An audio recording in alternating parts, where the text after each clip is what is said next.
I already told Ronnie that I would like to do another collab with her where I just grill her about being a polyamorous lesbian, because I have so many questions. I'm so excited. I need so many answers, so.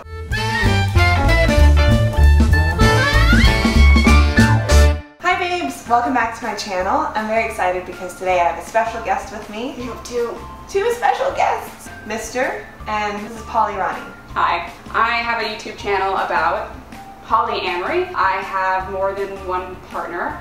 Or I actually don't right now, but I can have more than one partner, and my partners can have more than one partner. The only rule is that we all talk about it and we respect each other's boundaries. And make sure you go check out Ronnie's channel. I will link it down below. We were thinking about where our two lives intersect. Jealousy.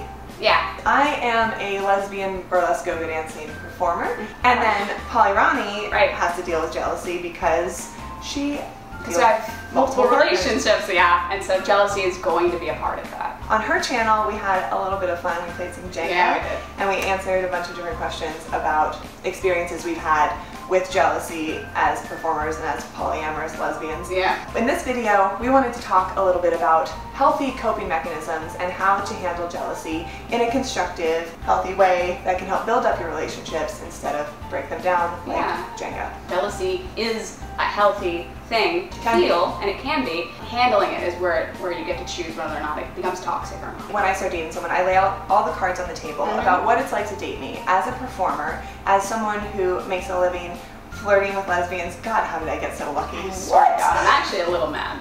It's a pretty amazing little mad. thing. That's not what I do for a living. When I'm in a relationship and I'm committed to someone, my party line is that girls put money in my underwear, my girlfriend takes my underwear off. When people first start dating me, a lot of times they meet me as a performer, and so they're like, no, I'm totally cool with the whole like you dancing thing. This is what you do. Yeah, like I get it. Well, not only that, but we're talking about how it is an art form in burlesque to manipulate desire. Like that is your job. That's why you're as well known as you are. Like you have excelled in that department. You have taken something that's part of the human experience and molded it into an art form. Thank you so much. You're welcome. That means a lot. Who knew? Who knew? God bless. I feel like that should be appreciated by an incoming partner.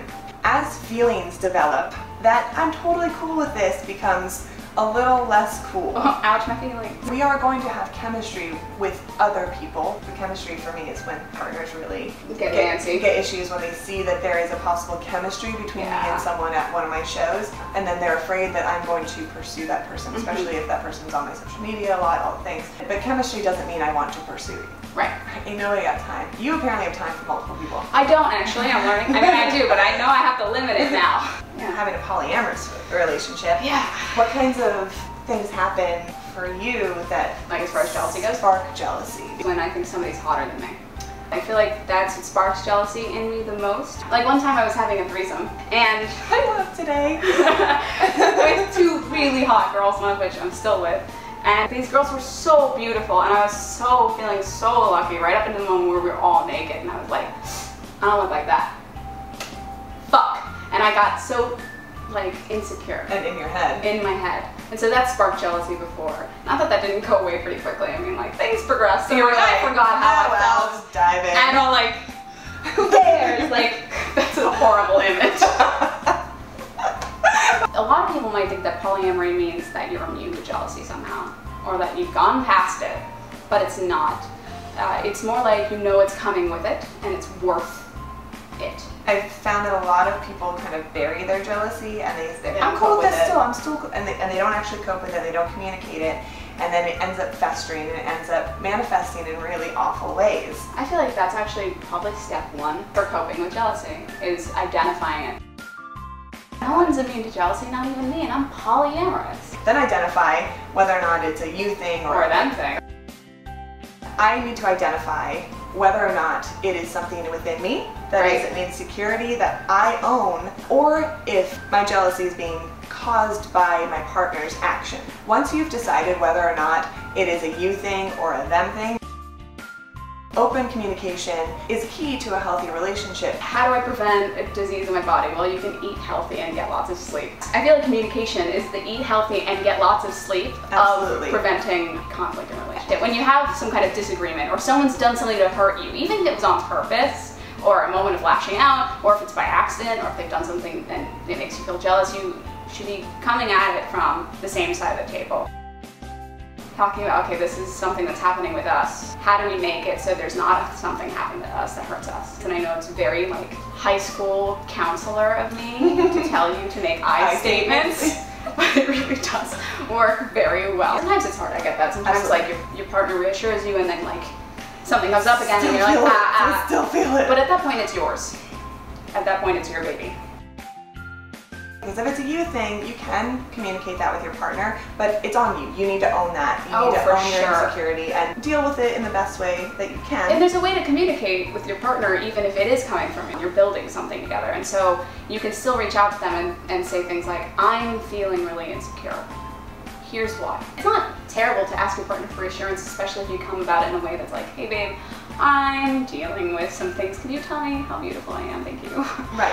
Communication can be extremely difficult, especially if your initial gut reaction to feeling jealousy is to lash out, to be passive aggressive. Communication isn't an excuse for accusation. It's something that I use as a drive. So just like I would use like anger or anxiety or depression to drive a art, I'll use it to drive progress in myself. And I'll use it to address, like it's a really good sign of what I don't like about myself, which if you haven't figured that out about yourself and gained that kind of self-awareness, I would highly recommend doing so. And I think another way to handle and cope with jealousy properly is to get therapy.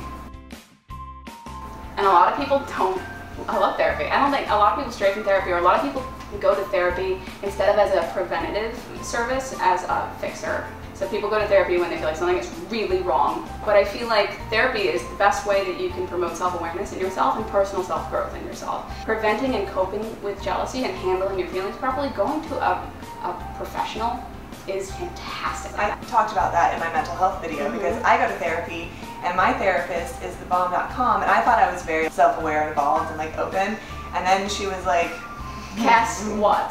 Sit down, honey. Let's talk. And ever since then, my boundaries are so defined. The way I communicate is extremely effective and healthy. And I look back and I think about all the situations that I've been in where my partners have felt insecure, have felt jealous, have come at me in ways that were unhealthy.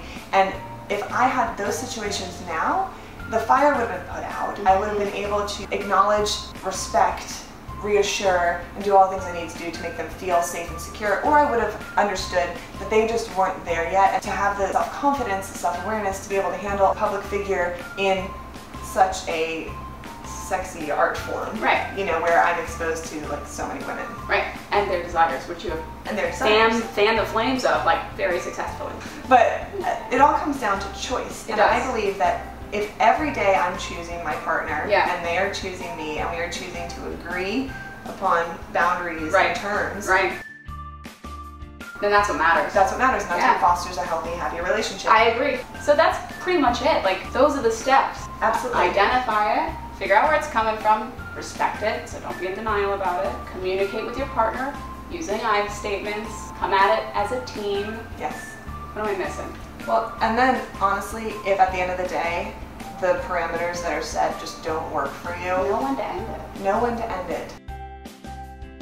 And be okay with it ending, because sometimes as much as you can love someone, lust them, adore them, their parameters are not right for you, and your boundaries are not right for them. But it's okay, and it's important that you do it, because you'll come to that conclusion in some kind of epically painful way if you don't address it when it's fresh. And hopefully you'll be able to end something that doesn't work for you before it causes damage to both you and your partner. Yeah. Hey, taking on the world's problems. We got this. Thank you so much for watching. Don't forget to give this video a thumbs up and subscribe, and head on over to Ronnie's channel, which I will link below, to watch our epic Jenga game. That was really epic. She announced it over twice. I'm fucking so mad. How dare you? Thank you guys so much. We will see you in the next video. Have a wonderful week. Bye.